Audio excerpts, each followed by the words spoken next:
ഈ മനുഷ്യനാണ് show link Lee.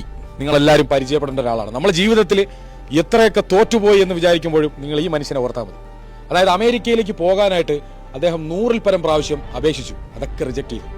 അതും കൈവിടിഞ്ഞിട്ട് അയാൾ കാനഡയിലേക്ക് എമിഗ്രേറ്റ് ചെയ്യാൻ 15ഓളം ആപ്ലിക്കേഷനുകൾ നൽകി. അതും റിജക്ട് ചെയ്തു. എന്നിട്ട് അയാൾ ചൈനീസ് നേവിയിൽ അപ്ലൈ ചെയ്തു.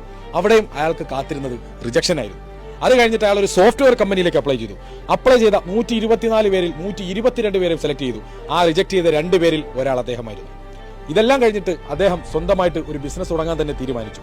തന്റെ ഭാര്യയുടെ സ്വർണവും മറ്റും വിറ്റും പണയം വെച്ചുമൊക്കെ അയാൾ ആമസോൺ പോലെയൊക്കെയുള്ള ഒരു സൈറ്റ് തുടങ്ങി. ഇന്ന് ആ മനുഷ്യൻ എവിടെയാണ് നിങ്ങൾക്കറിയാവോ? നിങ്ങൾക്ക് ആർക്കെങ്കിലും ഊഹിക്കാൻ പറ്റുമോ മനുഷ്യൻ എവിടെയാണെന്ന്? അതെ, ഇന്ന് ആ മനുഷ്യൻ ഭാര്യയുടെ സ്വർണം പണയം വെച്ച കാശ് കൊണ്ട് തുടങ്ങിയ ബിസിനസ് പൊട്ടി പണ്ടാരടങ്ങി അയാൾ ഇപ്പോൾ ജയിലിലാണ്.